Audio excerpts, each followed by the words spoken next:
everyone's favorite bookstore, Village Books in Fairhaven, with owner Chuck Robinson. Now, a few weeks ago, well, maybe a couple months ago, you introduced the community to your Espresso Book Machine. Right. How's that going? Right. It's going well, and we talked at the time about it's books that we can make right here in the store, and we talked at the time about having three types of books, sort of. There are books that people will bring us that they want to self-publish, and there are books that are in the public domain, like this one, Sense and Sensibility, that we can print here at the store.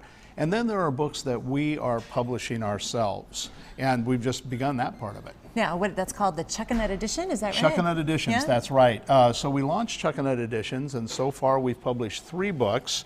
And the first one we published is Impressions of the North Cascades.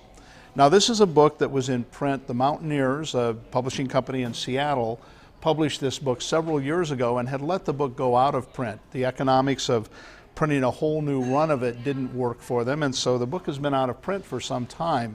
John Miles holds the copyright to the book, and so we wanted to republish it, and it just came out about 2 weeks ago. We brought it out and have sold quite a few copies. He did an event at the store. Oh, fun. And so this was the first one in the Chuckanut Editions that we published. And then the second was, interestingly enough, a book about self-publishing. So it's called The Village Books Guide to Self-Publishing. Lindsay McGurk, who gave the tour of the book machine, is the person who edited this, along with Rod Burton, who's a designer here in town.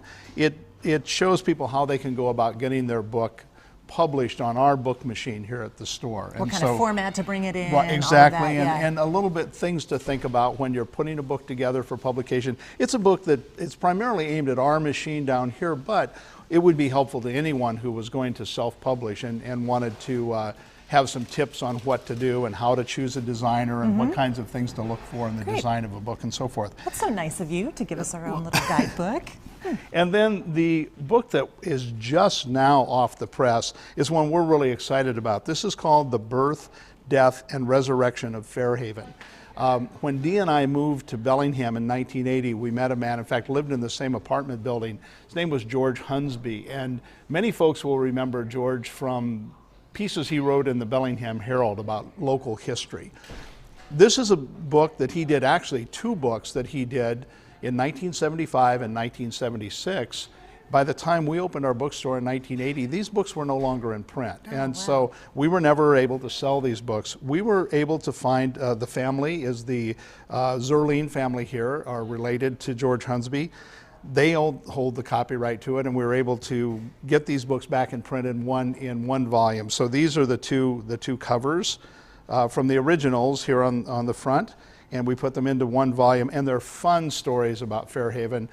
George moved to Fairhaven with his family in 1910 when he was 12 years old, and this takes the time from 1910 when he was a young boy and watching horse-drawn fire rigs in the neighborhood, up until 1970s when Fairhaven began a bit of a transition. Well, because Fairhaven at one time was a separate city, It correct? was, yeah. right. Yeah. And it had just begun, it had joined the city, I believe, in 1903 or 1904. They came together, but you're right, it had been a totally separate community up to that time. Yeah, because it was so far south, Right. Yeah. Exactly. Well, now this is Village Books is the only place that we can actually get these, right? Right now, that's true, but we also, we will also make this book available other places to be sold, and it will be to other bookstores and other places around town. We'll probably have this book for sale as well. It's so exciting, Chuck. Yeah. Thanks so much. The Espresso Book Machine and the Chuckanut Edition books here at Village Books. And remember, you can always experience more at kvos.com.